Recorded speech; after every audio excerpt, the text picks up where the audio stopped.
حضرات محترم، یہ محفل میلاد صلی اللہ علیہ وسلم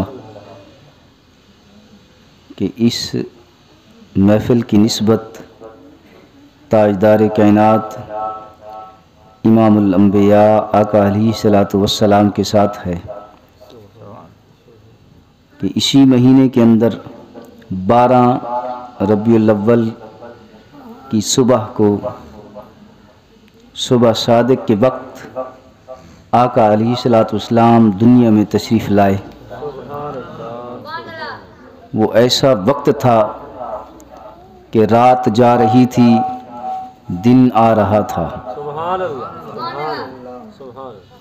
خاص دن کے وقت بھی آقا علیہ الصلوۃ والسلام کی ولادت نہ ہوئی، خاص رات کے وقت بھی حضور کی ولادت نہ ہوئی۔ ایسے وقت ولادت ہوئی کہ رات جا رہی تھی، دن آ رہا تھا۔ علماء نے لکھا، اس کی حکمت لکھی، حکمت بیان کی کہ اگر خاص دن کے وقت حضور تشریف لاتے تو رات آقا علیہ الصلوۃ والسلام کی فیوز و برکات سے محروم رہتی۔ اگر خاص رات کے وقت حضور تشریف لاتے تو دن محروم رہتا۔ آقا علیہ الصلوۃ والسلام اس وقت آئے جسے صبح صادق کے نام سے موسوم کرتے ہیں۔ یہ وہ وقت ہے کہ اس وقت رات جا رہی ہوتی ہے، دن آ رہا ہوتا ہے۔ آقا علیہ الصلوۃ والسلام اس وقت تشریف لائے کہ رات جا رہی تھی، دن آ رہا تھا۔ رات نے بھی حضور کے مکھڑے کو دیکھا، دن نے بھی حضور کے مکھڑے کو دیکھا۔ نعرہ تکبیر، نعرہ رسالت، جشن عید میلاد النبی۔ فقیر سے پہلے آقا علیہ الصلوۃ والسلام کے خصائل فضائل پر گفتگو ہو رہی تھی کہ آقا علیہ الصلوۃ والسلام کو اللہ کریم نے کتنی عظمتیں، رفعتیں، برکتیں اور شان مقام عطا فرمایا ہے۔ آقا علیہ الصلوۃ والسلام کی خصوصیات پر گفتگو ہو رہی تھی، بڑی پیاری گفتگو تھی۔ اللہ اکبر۔ تو اس وقت میرے آقا تشریف لائے کہ رات جا رہی تھی، دن آ رہا تھا۔ رات بھی حضور کے فیضان سے فیضیاب ہوئی اور دن بھی حضور کے فیضان سے فیضیاب ہوا۔ اللہ کریم نے قرآن پاک کے اندر ارشاد فرمایا، قد جاءکم برہان من ربکم، تحقیق اللہ کی طرف سے تمہارے پاس ایک دلیل آئی۔ علماء مفسرین نے بھی یہی معنی کیا، لغت کے اندر بھی یہی معنی ہے کہ برہان کا معنی دلیل ہے، اور علماء نے فرمایا کہ برہان کی نسبت اگر اللہ کی طرف ہے تو برہان کا معنی دلیل، اور اگر برہان کی نسبت اللہ کے نبی کی طرف ہے تو برہان کا معنی معجزہ ہے۔ اور تفسیر بغوی، جسے تفسیر معالم التنزیل بھی کہتے ہیں، تفسیر بغوی کے اندر حضرت امام بغوی نے بھی وضاحت کے ساتھ لکھا کہ برہان کا معنی کیا ہے۔ فرماتے ہیں کہ بعض لوگ کہتے ہیں کہ برہان سے مراد قرآن ہے، اور اکثر مفسرین نے کہا کہ برہان سے مراد اللہ کے نبی کی ذات ہے۔ تو پھر اگر یوں کر لیں کہ اسی برہان لفظ کو سامنے رکھ کر حسن مصطفیٰ کو بھی اور حسن قرآن کو بھی جمع کر لیں، کیونکہ اکثر مفسرین کے نزدیک برہان سے مراد اللہ کے نبی محمد مصطفیٰ صلی اللہ علیہ وسلم، اور بعض کے نزدیک برہان سے مراد قرآن ہے۔ تو پھر اس کو دونوں کو ملا کر چلتے ہیں، چہرہ مصطفیٰ کو بھی اور قرآن پاک کو بھی، حسن مصطفیٰ کو بھی اور حسن قرآن کو بھی۔ اللہ اکبر۔ حدیث پاک ہے، صحیح بخاری کی حدیث، صحیح مسلم کی حدیث، تمام ائمہ محدثین کا متفقہ فیصلہ ہے کہ قرآن کے بعد مقام ہے تو صحیح بخاری کا مقام ہے۔ صحیح بخاری کے اندر کتاب الاذان، صحیح مسلم کے اندر کتاب الصلاۃ۔ حضرت امام بخاری نے بھی اس حدیث کو نقل فرمایا اور امام مسلم نے بھی اس حدیث کو اپنی کتاب کے اندر لکھا، یعنی متفقن علیہ حدیث ہو گئی۔ حضرت امام بخاری نے بھی اپنی کتاب کے اندر اسے درج فرمایا اور حضرت امام مسلم نے بھی اس حدیث کو اپنی کتاب کے اندر درج فرمایا۔ صحیح بخاری، صحیح مسلم دونوں کتابوں کے اندر یہ حدیث موجود ہے۔ حدیث کا مفہوم عرض کر رہا ہوں کہ جس وقت آقا علیہ الصلوۃ والسلام بیمار ہوئے، آخری ایام تھے، علیل تھے، تو آقا علیہ الصلوۃ والسلام اپنے حجرے میں آرام فرما تھے۔ صحابہ کرام کہ جو روزانہ حضور کے چہرے کو تکتے، حضور کے رخ انور کا دیدار کرتے، حضور کے مکھڑے کا دیدار کرتے، اب چند دن ہو گئے کہ حضور کے مکھڑے کا دیدار نہ ہوا۔ صحابہ بے چین تھے، صحابہ کے سینوں کے اندر تڑپ تھی کہ کب وہ لمحہ آئے، پردہ ہٹے اور حضور کے مکھڑے کا دیدار ہو۔ اللہ اکبر۔ صحابہ کرام بے چین تھے اور ادھر سے میرے آقا بھی بے چین تھے کہ جلد صحت یابی ہو اور صحابہ سے ملاقات کروں۔ عشق اگر ایک طرف ہو تو سزا دیتا ہے، عشق اگر دونوں طرف ہو تو مزہ دیتا ہے۔ ادھر سے صحابہ کرام کے سینوں میں چہرہ مصطفیٰ کا دیدار کرنے کی طرف تھی اور ادھر سے میرے آقا بھی بے چین تھے کہ صحابہ سے ملاقات کروں۔ اللہ اکبر۔ وقت آ گیا، نماز عصر کا وقت تھا۔ حضرت سیدنا صدیق اکبر رضی اللہ تعالیٰ عنہ نماز کے فرائض سر انجام دے رہے تھے۔ یہ نماز عصر بھی حضرت سیدنا صدیق اکبر ادا فرما رہے تھے، امامت کرا رہے تھے کہ آقا علیہ الصلوۃ والسلام نے اپنے حجرے سے پردے کو ہٹایا۔ وہ وقت آ گیا، وہ لمحہ آ گیا جس لمحے کی خاطر صحابہ کرام بے چین تھے کہ پردہ ہٹے اور حضور کے مکھڑے کا دیدار ہو۔ اللہ اکبر۔ آقا علیہ الصلوۃ والسلام نے اپنے حجرے سے پردے کو ہٹایا، پردے کو ہٹا کر آہستہ آہستہ، کیونکہ آپ بیماری میں کمزور ہو چکے تھے، آہستہ آہستہ مسجد نبوی میں کچھ افاقہ ہوا، تشریف لائے۔ صحابہ حالت نماز میں تھے، نماز عصر تھی، حالت نماز میں تھے۔ اللہ اکبر۔ صحابہ کرام کو اندازہ ہو گیا کہ اللہ کے نبی تشریف لے آئے۔ صحابہ کرام حالت نماز میں، صحابہ نے اپنا رخ حضور کی طرف پھیرا، اپنا رخ حضور کی طرف پھیرا۔ اللہ اکبر۔ نماز کس کی ہے بولیے؟ نماز عبادت، نماز بندگی، عبادت اور بندگی کس کی ہے؟ اللہ کی۔ یارو بندگی خدا کی، زیارت مصطفیٰ کی۔ سبحان اللہ۔ نعرہ تکبیر، نعرہ رسالت، نعرہ تحقیق، جشن عید میلاد النبی۔ حدیث عرض کر رہا ہوں، صحابہ کرام حالت نماز میں جب انہیں یہ محسوس ہوا کہ حضور تشریف لے آ رہے ہیں تو صحابہ کرام نے نماز کے اندر ہی اپنے چہرے کو چہرے مصطفیٰ کی طرف پھیرا۔ حالت نماز میں حضور کے چہرے کا دیدار کر رہے تھے۔ سیدنا صدیق اکبر مصلی سے پیچھے ہٹنے لگے کہ حضور آ رہے ہیں، اللہ کے نبی آ رہے ہیں، شاید نماز پڑھائیں گے۔ اللہ اکبر۔ میرے آقا نے جب دیکھا صدیق اکبر مصلی سے پیچھے ہٹ رہا ہے، شاید میری خاطر کہ حضور آئیں گے نماز پڑھائیں گے، میرے آقا نے اشارہ فرمایا نماز مکمل کرو۔ یہ کہہ کر میرے آقا حجرے میں چلے گئے، میرے آقا حجرے میں تشریف لے گئے۔ اللہ اکبر۔ صحابہ کرام نے نماز مکمل کی۔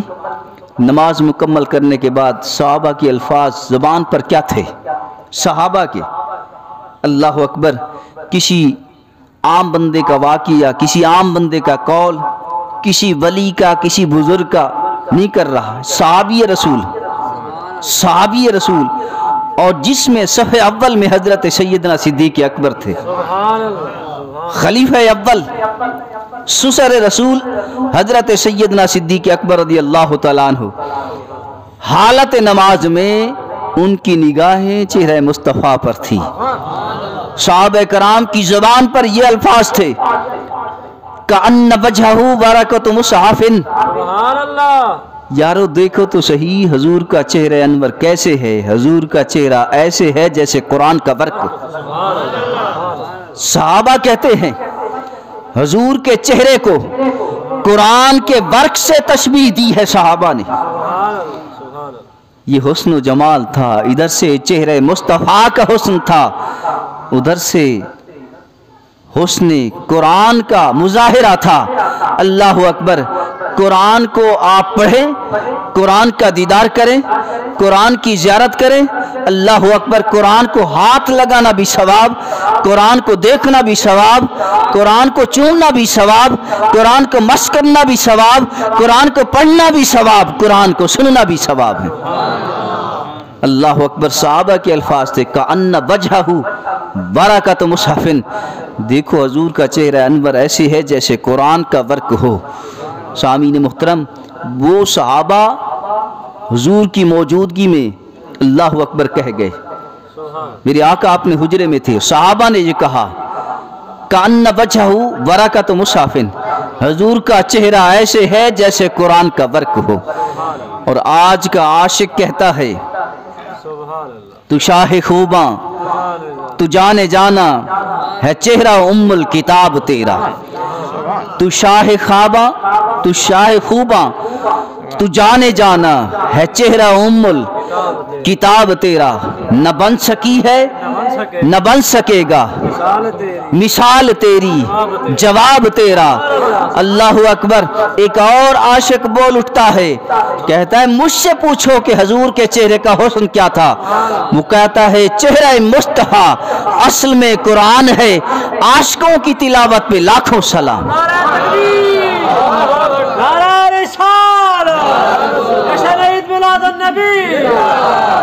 چہرہ مصطفیٰ اصل میں قرآن ہے، عاشقوں کی تلاوت پہ لاکھوں سلام۔ اللہ اکبر، علامہ اقبال نے تو پھر حد کر دی، جسے شاعر مشرق بھی کہتے ہیں، جسے قلندری لاہور بھی کہتے ہیں۔ اللہ اکبر، وہ علامہ اقبال کہ جس کا کلام بڑے بڑے محدث، بڑے بڑے مفسر، بڑے بڑے عالم دین منبر رسول پر بیٹھ کر اس کا کلام پڑھتے ہیں۔ علامہ اقبال نے حد کر دی، اس نے کہا یارو صرف چہرہ مصطفیٰ کی بات کرتے ہو۔ اس نے کہا آؤ مجھ سے سنو، وہ کہتا ہے کہ لوح بھی تو قلم بھی تو تیرا وجود الکتاب، لوح بھی تو قلم بھی تو تیرا وجود الکتاب۔ ایک اور عاشق بول اٹھا، کہنے لگا تیرا رخ پا کے آئینہ جمال کبریائی ہے، تے ہر ذرے وچ شاہا تیری جلوہ نمائی ہے۔ جے تو جلوہ گر نہ ہوندا اے جہاں سارا پدھر ہوندا، ہوندہ بندے در ہوندا تے کنجی میم لائی ہے۔ اللہ اکبر، چہرہ مصطفیٰ کوئی مانے یا نہ مانے، ہم نے کتابوں کے اندر پڑھا ہے کہ جب میرے آقا علیہ الصلوۃ والسلام صحابہ کے ساتھ بیت اللہ شریف کا طواف کر رہے تھے، حضرت بلال بھی موجود تھے۔ میرے آقا علیہ الصلوۃ والسلام نے فرمایا بلال بیت اللہ کے اوپر چڑھ کر آذان پڑھ۔ حضرت بلال بیت اللہ کے اوپر چڑھ گئے۔ میرے آقا نے فرمایا بیت اللہ کے اوپر چڑھ کر آذان پڑھ۔ حضرت بلال بیت اللہ کے اوپر چڑھ گئے، بیت اللہ کے اوپر کھڑے ہو کر اللہ اکبر سوچنے لگے آذان پڑھوں رخ کس طرف کروں، پریشان ہو گئے، گھبرا گئے۔ حکم ہوا ہے اللہ کے نبی کا آذان پڑھو، آذان پڑھوں اپنا رخ کس طرف کروں۔ حضرت بلال کے چہرے پر پریشانی کے آثار دے کر میرے آقا نے فرمایا بلال گھبراتا کیوں ہے؟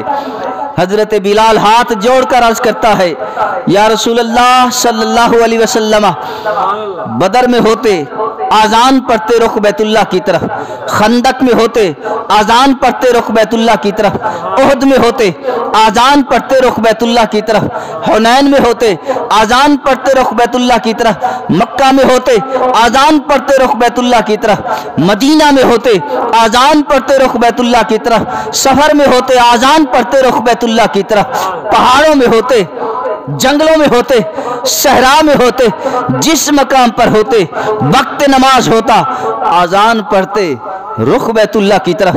آج حکم ہوا بیت اللہ کے اوپر چڑھ کر آذان پڑھو، یا رسول اللہ رخ کس طرف کروں؟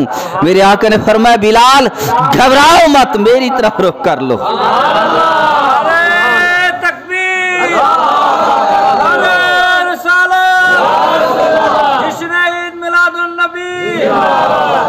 اسی چہرے مصطفیٰ کو صحابہ دیکھ کر اپنے اپنے انداز میں حضور کی تعریف کرتے۔ کسی نے کہا سورج سے زیادہ خوبصورت ہیں، کسی نے کہا چاند سے زیادہ خوبصورت ہیں، کسی نے کہا ساری کائنات سے زیادہ خوبصورت ہیں۔ اللہ اکبر۔ حضرت حسان بن ثابت سے پوچھئے کہ حضور کا جمال کتنا حسین تھا، حضور کا چہرے انور کا حسن و جمال کتنا خوبصورت تھا، کتنے حسین تھے، کتنے خوبصورت تھے۔ اللہ اکبر۔ یہ مشہور و معروف صحابی رسول حضور کے ثناخوان ہیں، ہر شخص جانتا ہے حضرت حسان بن ثابت حضور کے ثناخوان ہیں۔ یہ وہ شخصیت ہیں انہیں یہ شرف حاصل ہے کہ حضور کے سامنے بیٹھ کر حضور کے مکھڑے کو بھی تکتے تھے، حضور کی تعریف بھی کرتے تھے۔ میرے آقا جلوہ گر تھے، سامنے حضرت حسان بن ثابت بیٹھ کر ثناخوانی کرتا وَأَحْسَنُ مِنْكَ لَمْ تَرَ قَطُّ عَيْنِي وَأَحْسَنُ مِنْكَ لَمْ تَرَ قَطُّ عَيْنِي وَأَجْمَلُ مِنْكَ لَمْ تَلِدِ النِّسَاءُ خُلِقْتَ مُبَرَّأً مِنْ كُلِّ عَيْبٍ كَأَنَّكَ قَدْ خُلِقْتَ كَمَا تَشَاءُ۔ جملوں پر غور کیجئے۔ وَأَحْسَنُ مِنْكَ لَمْ تَرَ قَطُّ عَيْنِي۔ حضرت حسان بن ثابت حضور کے مکھڑے کو دیکھ کر، حضور کے چہرے کے حسن و جمال کو دیکھ کر کہتا ہے وَأَحْسَنُ مِنْكَ لَمْ تَرَ قَطُّ عَيْنِي، یا رسول اللہ میری آنکھ نے آپ جیسا حسین و جمیل دیکھا ہی نہیں ہے۔ وَأَجْمَلُ مِنْكَ لَمْ تَلِدِ النِّسَاءُ، یا رسول اللہ آپ جیسا حسین و جمیل آج تک کسی ماں نے جنا ہی نہیں ہے۔ كَأَنَّكَ قَدْ خُلِقْتَ كَمَا تَشَاءُ خُلِقْتَ مُبَرَّأً مِنْ كُلِّ عَيْبٍ خُلِقْتَ مُبَرَّأً مِنْ كُلِّ عَيْبٍ، یا رسول اللہ اللہ کریم نے آپ کو ہر عیب سے پاک رکھا ہے۔ اعلیٰ حضرت عظیم البرکت کی روح تڑپی، کہنے لگے وہ کمال حسن حضور ہے کہ گمان نقش جہاں نہیں، وہ کمال حسن حضور ہے کہ گمان نقش جہاں نہیں، یہی پھول خاص سے دور ہے، یہی شمع ہے کہ دھواں نہیں۔ خلقت مبرأ من کل عیب، یا رسول اللہ اللہ کریم نے آپ کو ہر عیب سے پاک رکھا ہے۔ کأنک، ان چاروں جملوں کا آخری جملے کے اندر نچوڑ ہے کأنک قد خلقت کما تشاء، یا رسول اللہ جیسے آپ نے چاہا اللہ کریم نے آپ کو ویسا بنایا۔ اب میں پوچھنا چاہتا ہوں کہ چاہت پہلے ہوتی ہے یا پیدائش پہلے ہوتی ہے؟ بولیے، چاہت پہلے ہوتی ہے یا پیدائش پہلے ہوتی ہے؟ کأنک قد خلقت کما تشاء، یا رسول اللہ جیسے آپ نے چاہا اللہ کریم نے آپ کو ویسا بنایا۔ جب انسان ماں کے پیٹ سے پیدا ہوتا ہے، پیدا ہونے کے بعد پھر ساری ضرورتیں ہوتی ہیں، پھر ساری خواہشیں بعد میں، ساری چاہتیں بعد میں، مجھے رزق مل جائے، مجھے بنگلہ مل جائے، مجھے گاڑی مل جائے، مجھے فلاں چیز مل جائے، مجھے فلاں چیز مل جائے، اللہ اکبر مجھے اولاد مل جائے، ساری چاہتیں بعد میں ہوتی ہیں، ساری چاہتیں، ولادت پہلے، چاہتیں بعد میں، اور چاہتیں تب ہوتی ہیں جب بندہ موجود ہو، چاہتیں تب ہوتی ہیں جب بندہ موجود ہو، جب موجود ہی نہ ہو تو پھر چاہتیں کیسی، پھر آرزویں کیسی، پھر تمنائیں کیسی، پھر خواہشیں کیسی؟ موجود ہوگا تو چاہتے بھی ہیں، خواہشیں بھی ہیں، تمنائیں بھی ہیں، آرزویں بھی ہیں۔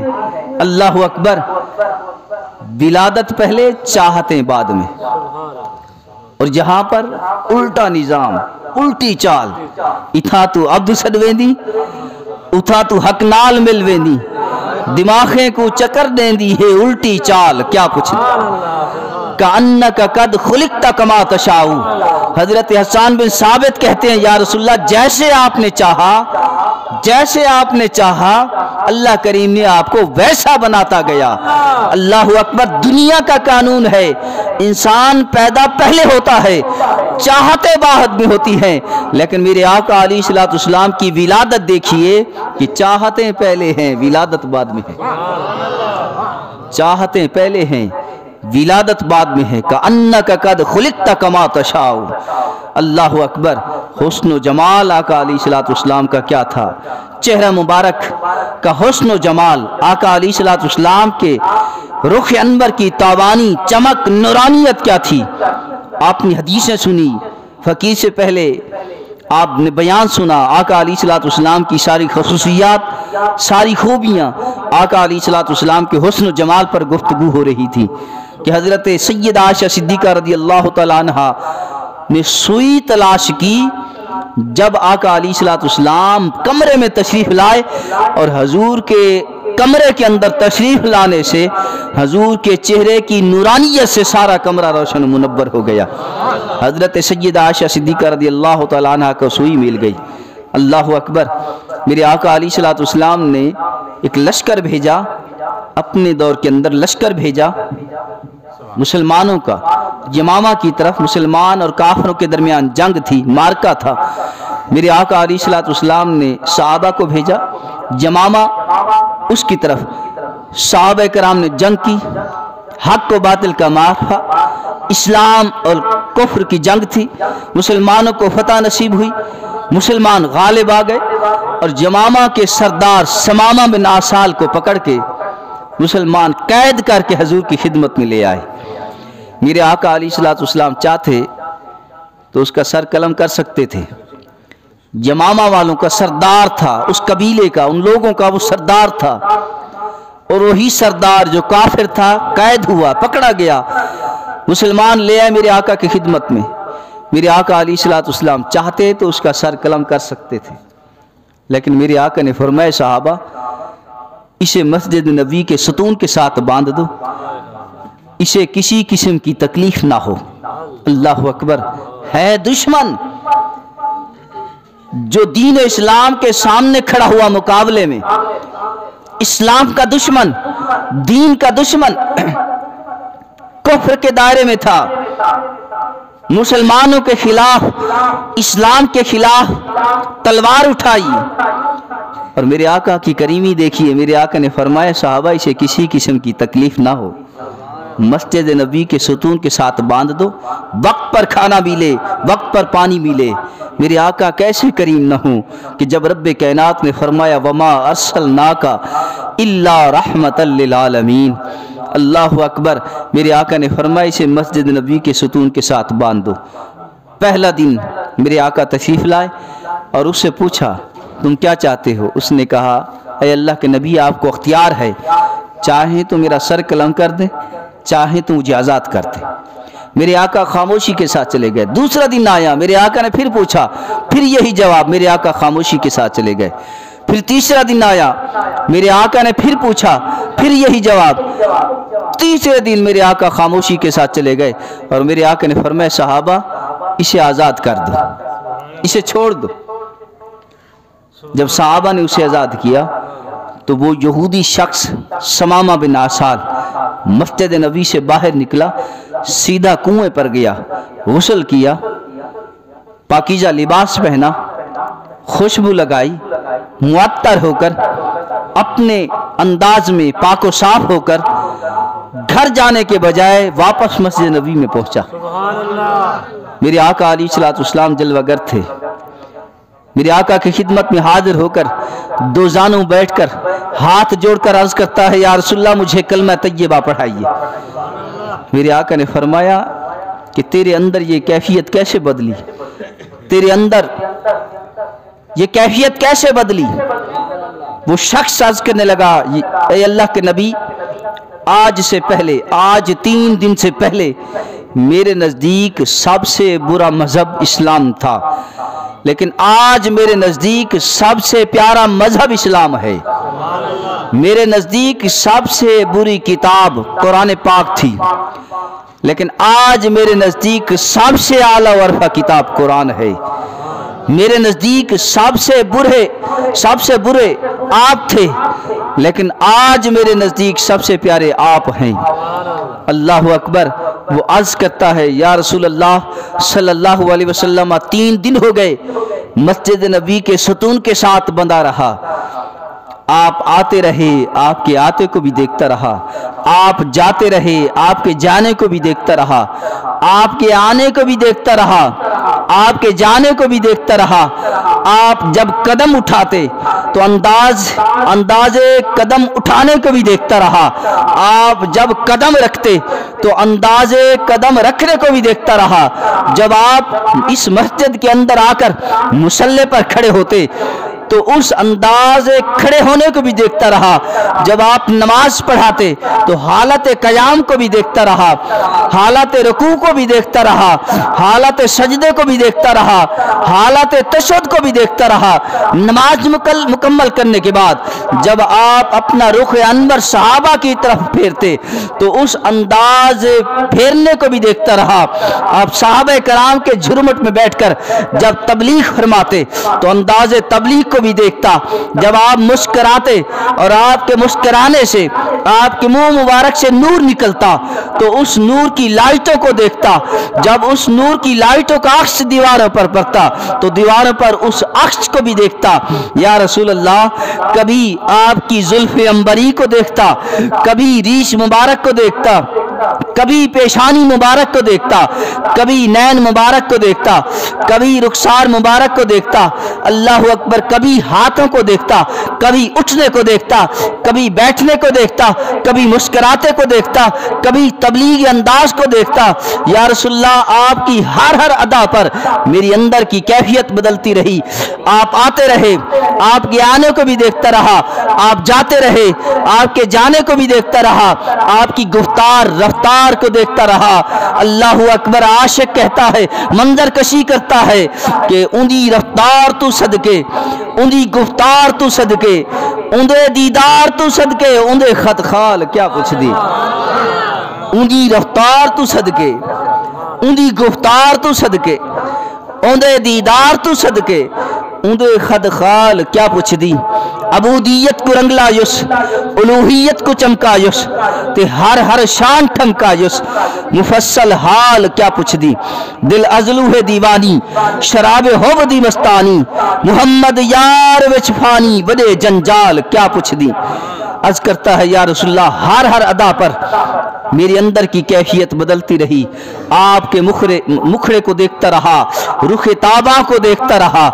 دیکھے جو تیرا جلوہ، تڑپ جائے نظر بھی، روشن ہے تیرے نور سے سورج بھی قمر بھی، اف اف یہ تیری گرمی رفتار سوئے عرش، جل جاتے ہیں اس آگ سے جبرائیل کے پر بھی، ایک حامی نہیں سب ہیں تیرے چاہنے والے، اللہ بھی، حوریں بھی، فرشتے بھی، بشر بھی۔ اللہ اکبر۔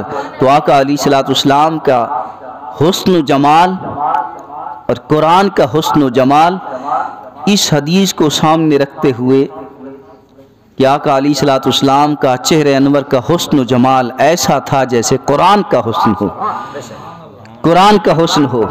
اللہ اکبر۔ اس سے بڑی دلیل اور کیا ہو سکتی ہے؟ آپ قرآن اٹھائیں، حدیث اٹھائیں، سیرت اٹھائیں، تاریخ اٹھائیں، آسمانی کوئی کتاب اٹھائیں، دنیاوی کوئی کتاب اٹھائیں، اللہ کریم نے حضرت آدم علیہ السلام سے لے کر عیسیٰ علیہ السلام تک کسی نبی کے چہرے کی قسم نہیں اٹھائی۔ جس نبی کے حسن کے چرچے ہیں حضرت یوسف علیہ السلام، قرآن کے اندر حسن یوسف کے چرچے اور ذکر ہے۔ لیکن اس کے باوجود اللہ کریم نے حضرت یوسف علیہ السلام کے حسن کی قسم، چہرہ یوسف کی قسم نہیں اٹھائی۔ جب قرآن نازل ہوا، آقا علیہ الصلوۃ والسلام کی ذات دنیا میں تشریف لائے، قرآن نازل ہوا، رب کائنات فرماتا ہے والضحیٰ، اے محبوب اسی مکھڑے کی قسم، اسی مکھڑے کی قسم۔ تو سامعین محترم، چہرہ مصطفیٰ کی اللہ کریم نے قسم اٹھائی ہے، قسم اٹھائی ہے۔ اور اس والضحیٰ، اس کے کئی معنی ہیں، کئی معنی ہیں۔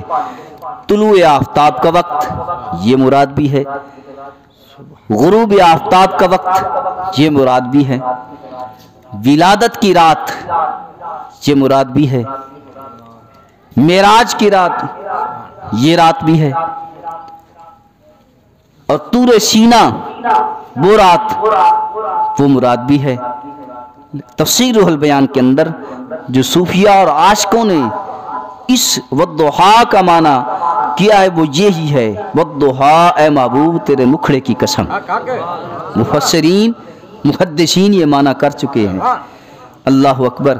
تو آقا علیہ الصلوۃ والسلام کی ذات اقدس، ہم سب خوش نصیب ہیں کہ آج ہمیں یہ محفل منعقد کرنے کا موقع ملا اور ہمیں اس محفل کے اندر شریک ہونے کا موقع ملا۔